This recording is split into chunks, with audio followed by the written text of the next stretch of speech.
કોણ હાલવાનું છે તો ખતરનાક ઠંડી પડે તો આપણે ગિફ્ટ લેવા જતા તમને કેવું લાગે ઠંડીમાં તમે મજા આવે ને ઠંડી આવે જય બબારી મિત્રો ગુડ મોર્નિંગ કેમ છો બધા રાડો ડેલિકેટ સર મને ફોન કરી દીધો એમ કહી દે આપણે કેટલા દાડા થાય એમ કે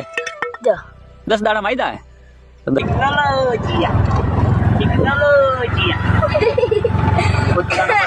ફટાફટ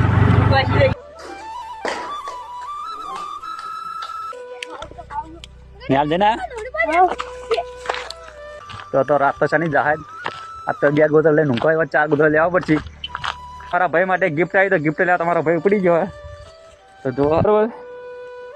આપણે એ ગિફ્ટ એના 200 રૂપિયા આપણે કહી દીધું કે આ જો 200 રૂપિયાથી 200 રૂપિયા શેર કરવાનું ભૂલતા જ નહીં બરાબર તો આવી ઢાઢના આપણે જવા જો બ્લોગ શેર કરી દો બરાબર તો જય બાબારી ચલો મળશો નવા